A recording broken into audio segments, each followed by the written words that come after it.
You are now listening to Asking for a Friend with TalkDoc, sharing insights through real, honest, and practical ways to improve your communication and relationships.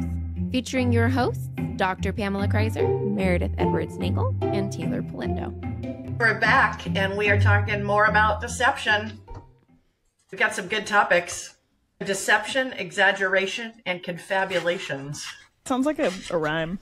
I think we could start with deception, and one of the things that we want to talk about is when we talk about the area of deception, this is when you mean to do it. Now, you don't mean to get caught necessarily, but you mean to do it. And so we would attach intention to deception and say you're deceiving in whatever way it is deliberately. And as you're deliberately doing that, you're trying to change what somebody believes about something, or maybe obscure some information or manipulate some information, maybe conceal information, but you're trying to achieve a certain outcome, and you're not blameless in this because you are deliberately doing it. Now, sadly, we all do it, and we hate it when we get caught. One of the forms of deception that we probably do maybe even more often, which is exaggeration. That's a form of deception. Yeah. Because when I was reading about this and then hearing you say we all do it, I feel this thing in me, and I feel like I saw it in Taylor. I feel like I saw it in Taylor's eyes as you said it too. Like, excuse me? No, I do not do this. Speak for yourself. Yeah. Okay. I do think we might do it more in certain categories than others. Okay. So let's talk about what exaggerating is. So we make things larger, more important, better, or worse than they actually are. So we're altering the intensity of it or the size of it. And we might do this for a bunch of different reasons. Some people do it to be funny. Some people do it to create emphasis. Some people do it to make their stories better. Lots of different reasons. Do you think you exaggerate very much, Taylor? Oh, okay. I don't think so. If you recall back, which class was it? A class I took with you. You had us do the Strength Finders test. Oh, yeah. And it's really useful. I think everyone should do it, and especially with their partner or just the people in close proximity, because you learn 5 strengths that you have, and then it'll tell you how your strengths work together and all this stuff. It's great. Good for teamwork. And I remember one of mine is the relator. I believe this is accurate. And the relator, it literally said in the description that I'm bad at storytelling. And it's because I am so afraid to lie to you that I put in all these unimportant details that are just boring and draining. So it's like this constant, I correct myself. I think I'm too afraid to lie to you or exaggerate that I make it very uninteresting and would even downgrade maybe. Go the other. So the opposite of exaggeration. To not deceive you. Yeah. So you're bringing it back to 0. Maybe that's a lie too. So then I it's just this awful tug of war feeling. It's so bad. But they said the strength in it is that people somehow feel comfortable to tell you things. Like strangers just tell you these very intimate stories. And I'm like, all the time this happens to me. I'll meet someone and they're just sharing these very intimate details. And I'm like, oh, that's my relator strength. But I'm a bad storyteller for it. All right. I can relate with, of the list of exaggerating, I initially wanted to go, no, I'm not this person. But I can see it for storytelling because it creates a more vivid story. I don't feel like I have it in me to the thought as deception when I think about it. And then the other one would be for rhetorical effect. So for persuasive communication. Okay. Make something, a point more persuasive or something. But I feel that's more in a professional setting, not necessarily in an interpersonal relationship. Mm-hmm. It's a form of that, I know, but it's where my goal is persuade somebody into something. I can see in some of the work I've done before. Yes, that's a goal. Or maybe dealing with a toddler. Yes, I even can see that. I was thinking about that this week. I'm really trying to convince you of something, but unfortunately, the reverse is coming back to me, and I've raised a persuader or something so far. I'm seeing, so I'm nervous about that. Yeah, we haven't even talked about that. Exaggerating to get your kids to do things. If you take a nap, it's going to be the most amazing experience that you have ever had. oh, first we'll do this and then we'll do that. And now she comes up to me and she goes, Mama, first. And I'm like, oh, damn it. Like she's trying to convince me first something happens and then whatever. Yeah. So I think I resonate with you on the storytelling, that I might exaggerate to embellish to make the story bigger.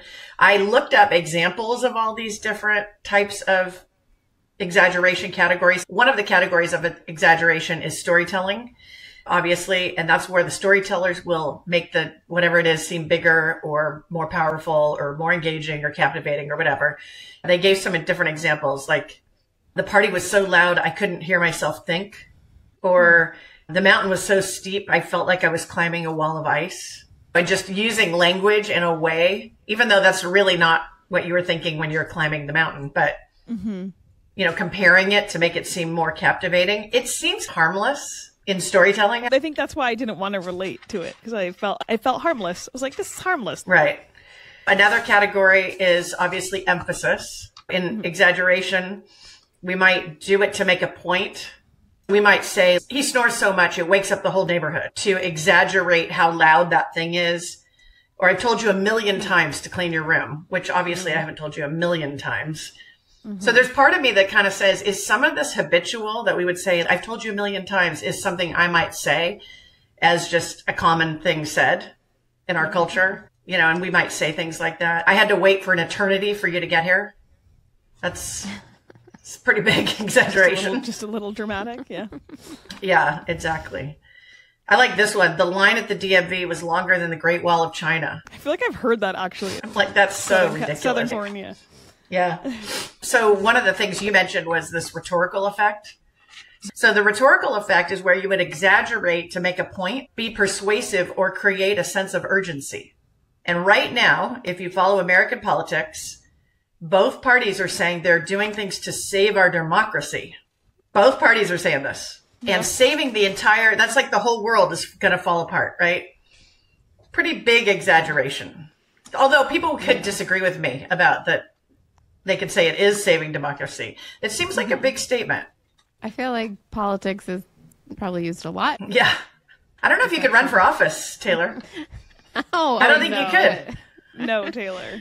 Yeah. Because I don't think you exaggerate enough. What's funny is I have actively tried to become like a better storyteller. And are there ways that I could leave something out? Omission. But I like watch people and how they interact with others. And I'm like, how are they so good at that? My favorite example of this is my brother telling my birth story. And somehow he is the star of that story. Really? What? I don't remember you being that involved in it, but it's a good story from his perspective. Oh, not you being born. Had an accidental, unplanned home birth, and he ran in just moments before the head came out. So you're talking about, interesting story, just for our listeners, when you accidentally had a baby. Yeah, I was thinking. Yeah, I planned them at home, so it's all good. But that first one was unplanned. It was just chaotic for my husband mostly. So when your brother tells your birth story, how does he exaggerate? Oh, I think just in the chaos, or just how central of a role he was in it. I think that is how I felt. I remember this really being a story that I was like the central focus. And I guess he has his own perspective, but I noticed when you hear a story told that you were present for, and it's a great story how he tells it. And I guess he's not lying about anything, but it's just funny when you hear how people tell stories. And I'm like, man, he's so much better at telling that story. And I'll try to take notes on how it's done. Yeah. Debatable. Because it is way more interesting. Yeah. That was one example. Yeah. But technically, it's using all those descriptions to try to embellish the story. So it's really deceptive in that it's not how the story actually unfolded. Yeah, because in all honesty, my husband would describe it as very chaotic, but I really didn't think it was. I was like, oh, the head was there. We're like, okay, go have the baby. Oh, no, Taylor, don't have it on the bed. Get down on the floor. Okay, I'm going to have the baby. 2 pushes, he's out. Ralph thought I was dying, so that was his perspective. So I guess in his head it's chaotic. But yeah, I don't know. I have paid attention to people who are good storytellers, especially if you've witnessed the story and then you hear them retell it. I think it's interesting and a skill, to be honest. Comedians are great at this. I always believe comedians that they are telling the truth. I'm like, wow, they have the most interesting life, but that just happens for them. You talked, Taylor, about how you can't inherently exaggerate because it feels wrong. Take someone who does a lot of exaggeration or tells a lot of wild stories. One of the things we know from the research is that if that happens too much, we stop trusting those people, that they're not giving us the real story. So it erodes our trust with those people when people do it too much. With exaggeration and deception? No, just exaggeration. When somebody exaggerates, at some point you and I stop believing that accuracy of that report. Makes sense. So they might start talking about the restaurant and it was the best steak they've ever had in their entire life. Or it was the worst customer service experience, like a prison. They could say whatever the exaggeration is, and we stop using them as a resource. Wow, people just popped in my head that I was like, oh, wow, I didn't even realize I a little bit tune out because I'm like, yeah, let's get to the point. Or they'll take a story and make it like that happens all the time. I hear this with parenting a lot. Oh, my kid goes to bed and slept all night. And I'm like, the way you're telling it makes me think that is how your kid is 100% of the time versus maybe 50% of the time or 75% of the time. And then I just start to feel like, oh, wow, what's wrong with me? I think parents exaggerate a lot. I'll just say that. Exaggerate about their kids? Do you think young parents do that? Yes. Maybe all parents. For the good in one direction, you think, or both? Both. Probably both. What do you think? If you tell me if I'm right, Taylor, of relating to where, like, when someone tells me their kid takes good naps, I'm like, all the time, really? Because I am unsuccessful over here. Like, what am I doing that is failing the situation? I just think that it can't be true because they're not robots. So it's like everyone has an off day. I have nights that I don't sleep through the night. Yeah. I think parents exaggerate. I get mad when they're not robots and they don't just sleep every night. I think you could run into parents who, like you said, exaggerate what their kids are doing or saying or performing. I certainly think you could do it later in parenting, maybe even more so later in parenting, where you might exaggerate the success of your child or whatever. Sure. Maybe to make yourself seem better. Are there some cultures where we exaggerate more? Are there some cultures that would embellish a story more? And in my research, I came up with a few things. So Mediterranean cultures, so think Italy, Greece, Spain, are very stereotypically expressive and animated, right? So they might be more likely to use exaggeration for emphasis or storytelling. Latin American cultures, so like Mexico, Brazil, Argentina, known for their passionate communication styles. So it might be common for them to use exaggeration in their telling of stories or in humor. I found it interesting that in Middle Eastern cultures, including Egypt or Lebanon, Iran, they value the eloquence and rhetoric in communication. So they might use exaggeration to add drama or emphasis for like rhetorical effect. In African countries, storytelling traditions are pretty rich and diverse. So you can see how that would make sense to use it for emphasis or maybe in storytelling. And then the last one I researched was Caribbean cultures like Jamaica or Trinidad or Cuba, having a strong oral tradition and using exaggeration for rhetorical effect and or entertainment. So I thought that's interesting interplay between the idea of the storytelling culture that you might have and then the exaggeration that would accompany it. So here's the second question to ask you. So Meredith, would you say your family of origin exaggerated? Yeah. One particular side for sure. The Mediterranean side. Oh, indeed. I'm sure that's where some of it comes from in me, too. I can picture my Nana explaining how to make pasta and the description of why it had to be this thin for lasagna and the way it should melt in your mouth and just the way she would talk about food, all the hard work, all the elbow grease she put into it. Yeah, that's good. All that kind of stuff. Yeah, for sure. I like it. How about you, Tay? Yeah, I got some of that same Mediterranean side.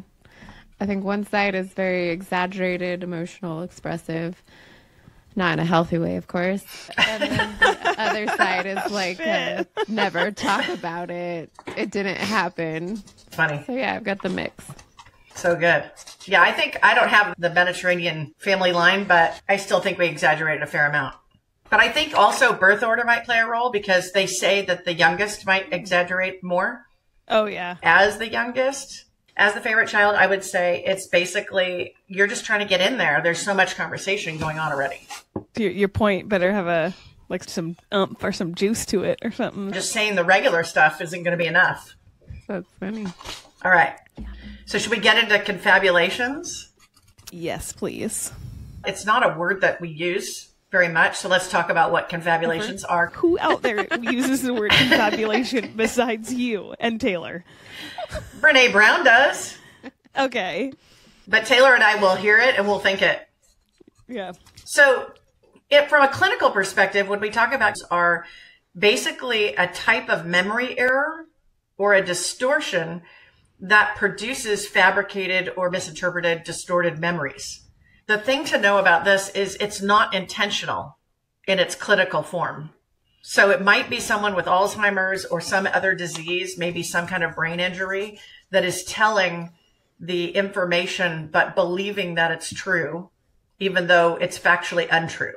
So I was just with a family member today who claimed to have gone to the doctors 2 weeks ago when it's been 4 months since that person has seen that doctor, but urged me to think that it's been 2 weeks, no more than 2 weeks. And that was in front of the doctor that he had not seen. So that would be like a typical confabulation, meaning it's told by the teller, believed to be true, even though it can be factually disputed. Wow. So the big distinction here is that's not a category of deception when we talk about it that way, right? Now let's talk about it how Brene Brown talks about it. She thinks that confabulations are basically something that we use a lot more than we actually admit.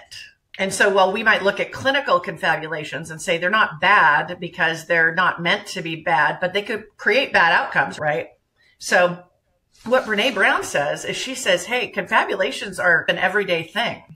And when she talks about confabulations, she basically says, you and I are making stuff up for whatever reason, and it's not due to a brain injury or a disease.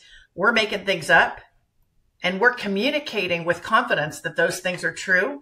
She and some other researchers call them lies honestly told, meaning when we confabulate, we're speaking as if it's absolutely true, even though it might be totally untrue. Could a confabulation be like something I internalize? Like I'm thinking of a disagreement I have with a partner, or I become internally very defensive, even though they're not even presenting in a way that would make me need to feel that way. But I believe that they're trying to point something out that I've done wrong. So then I honestly get into defense mode. Is that relatable at all to this? Yeah, So you're telling a lie to yourself. Yeah, that's what it is. I'm lying to myself that this person is no longer on my team right now and they're against me. So I have to defend myself to them. So you have an interaction and you have a version of what happened that you might further think about in your mind and tell yourself something that actually isn't what happened. Yeah. Yes. Perfect. You tell yourself a lie. Yeah. Example of this is probably because we're preparing for other episodes. I was on my phone in the kitchen and my husband comes in the room and is, hello, Meredith, or something. And I was like, what? I just was trying to hurry up and answer this person and person that. And it was really important. It was like, I was just like coming in the room, like playing with you. Like I was just being lighthearted. I don't care that you're on the phone. Everything's fine. Anyway, it's like this lie conversation in my own brain, and then I just spit out what I think is happening to that person, and then they seem very lost. I was wondering if that was relatable. I had this moment in my mind, and I didn't relate it to that until just now when you explained that. And one episode to bring up is episode 13 of our podcast called The Stories We Make Up. And it relates very much to this, where I might make up a story in my head that is my version of what has occurred. Yeah. Ugh. Isn't that why they say like firsthand accounts are not all that accurate in court when you have an eyewitness? Because they pick up a lot of things and they don't really remember things as accurately as we think we do. Yeah, there's certainly research about that showing that people are inaccurate. And then what happens sometimes, I think, is that people repeat things enough to where they believe they're true. And you might have family members that have done that, where they tell a story and they want it to be that way so much that they just keep repeating it.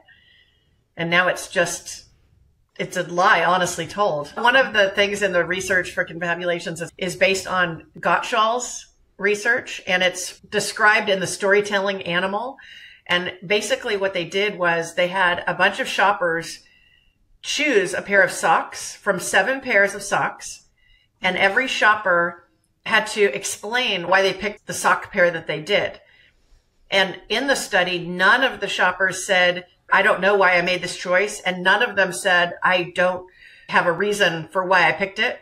So all of them in this study explained their decision. But in the study, all the socks are identical.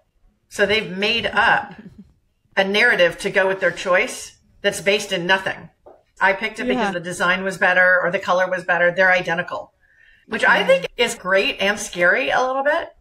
It's great that we have this uniqueness as humans, but it's scary that we would actually make up all the reasons when nothing's there. But you believe that something's there. Yeah.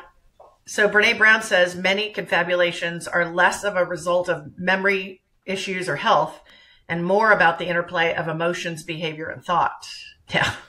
I don't like to hear that. I love I don't know if you want to include it, Dr. Kate, but the story that she gives in the book. Yeah. The swimsuit, the swimming. And do you want to give that example? Because I think that's you should. I don't want to butcher it, but Brene Brown talks in her book about one of these examples of confabulations. Essentially, she is going to go for a swim and she has on the Speedo, and something happens with her husband where does he call out to her or something, or says something to her? I can't remember exactly, but she starts saying in her head, oh, he doesn't like how I look in my bathing suit, or I'm not a good swimmer, or all of these lies in her head. And she says perhaps maybe confabulations can actually hurt other relationships if you're not careful with them, like fact checking yourself. She explains it in a way that's, what if she went to her sisters and said, my husband expressed he didn't like the way I looked in my bathing suit, or that I wasn't a good swimmer or whatever. Then what if they totally believe her? And now they have this poor perception of this man that had none of those thoughts or expressions whatsoever. Or the reverse, they completely support him and go, that doesn't sound like that guy. And then she gets pissed off, and now she has an argument with these people in her life. And it just, confabulations can really harm other relationships if you're not checking in with what is true. How many times have you done that to someone but not told them? And you just make up that story. Do you go back and correct it with somebody else? That's a good thought. You know? I think it's interesting to me how we're doing this filling in, this lie honestly told. I believe that's what happened in an interaction, but we do it based on very limited data. Yeah. And so I find that interesting about the story that Brene Brown tells, which is she didn't really say, what do you think I look like in this bathing suit? She didn't have a full conversation. She just took a tiny behavior that wasn't even directed at her and took meaning from it and filled in the rest of it. Yeah, it makes sense that she says that these come from so much emotion. Instead of, it'd be easier if it was like an illness or something that we could blame it on. But when you get into that, then you want to avoid that. Oh no, I couldn't do that. That couldn't be me. I couldn't be that emotional. It's, oh shit, we all are. Like, these are like great examples. We've all done this, man or woman. Yeah. I think I do it a lot, and I think it comes from a very insecure place. But especially if someone doesn't respond to a text, I put a lot of meaning into that. I asked them something that they weren't comfortable with. They don't want to do this. I make up all these stories as to why they're not responding to those texts. And I've had to pause. I have one out right now. I'm asking someone a question. And I'm like, you know what? They're really busy. Right yeah, they've not responded in days. And I asked a bunch of questions. And I'm like, okay, they're really busy. They need to talk to people to get this information. I'm trying to talk myself down from the confabulation of they just don't want to come and they're not interested in all these other things. I'm not needing to check my phone, wondering if I missed I need to check from you. We're both going to check our phones. Yeah.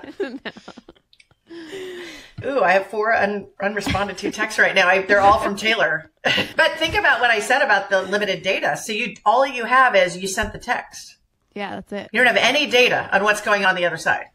No, and I actually know they are interested because they started the conversation like weeks before. Saying, hey, are we doing this thing? So that was the start of it. And I'm like, let me get back to you. I get back to you. Yeah, I want to do this thing. Here's some questions I have. And then nothing. So I'm reading the worst when I actually know that they're actually interested. And so that's why I'm trying to like, okay, they're busy. They have other things going on. I got to just confabulate away. Yeah, instead of, oh, they don't want to be my friend. They don't want to come to this. They're not interested. I'm asking too much. Like all these other things I'm telling myself. Oh my God. Someone has to look this up somewhere that's listening. There's a Key and Peele skit, I think, about this. Where the guys are reading their text messages. Yes. And he's, hey, do you even still want to hang out? And the guy reads it and he's like, do you even still want to hang out? And the other guy's, he's like, fine, whatever. If you don't want, it's cool. And the other guy reads it and goes, fine, if you don't want, that's cool. Oh, that's really thoughtful of him. Actually, I'm busy. I'm good with whatever. And the guy's like, you're good with whatever? And it's just like back and forth with these guys, like complete information. We need to and put just this in the show notes. This oh is my God. Really funny. You know what video. I'm talking about, Taylor. Very It funny is so good. Why have I not thought about this? That's good. That's so good. Example. I thought of something when you were talking about an example of a confabulation that I did when we had our second child, our daughter.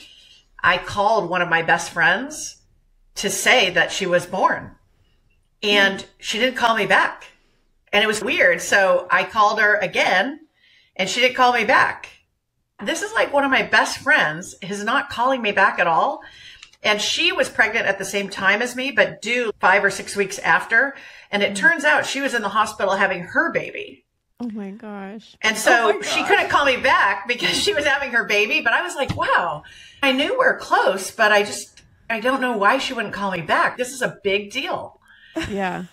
Is there something about a growth mindset versus a fixed mindset that we would go negative with confabulations first? Because I tend to go pretty negative. I just know this about myself. I'll be honest. But you still have a growth mindset. I try, yes. Why are you so sweet with her? If I said that, you'd be like, you need to figure that out. You need to get over it. Wow. Claiming unfair. She's not even the sweet one, and you're always so sweet with her. We're going to have to look back on the data. This is limited data. You're making up a confabulation, Meredith. We have probably recordings discussing that she is not the sweet one. True. You're the sweet one. You're way sweeter than me or Taylor. I eat way more chocolate than all of you combined. Get it together. Anyway, what were you going to say? Let's see. What were you saying, Taylor? Oh, if it's why we go more negative. Oh, yeah. If we drew upon the research from Brene Brown, we would say that she says a lot of these confabulations would be anchored in shame stories. Meaning, if I have a shame story, I tell myself about being left out or not being connected with people or not being good enough. Makes sense. I would likely confabulate in that area. So let's do an example. Let's say I have a fear of people not thinking I'm good enough or not wanting to connect with me. So I could go to a party and I notice that Taylor doesn't talk to me the entire time.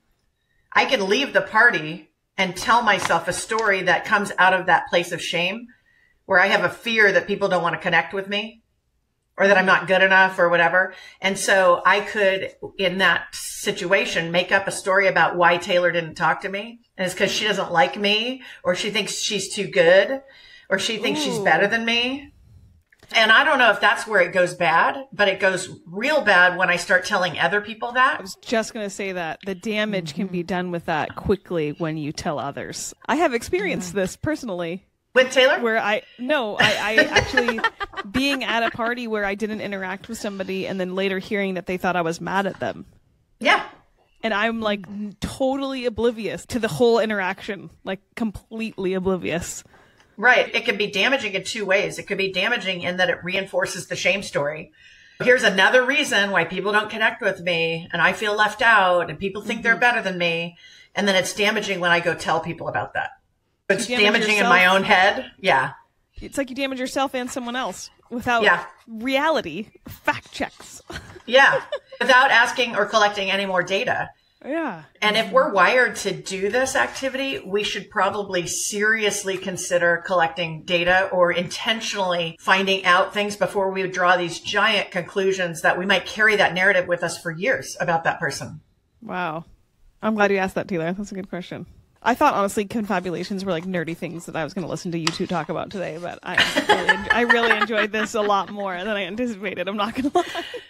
So she made up a confabulation about confabulations. I just was like, you know what? They're going to nerd out about confabulations. I'm going to learn some stuff. It's cool. But I'm relating on a human level so much more with this weird word.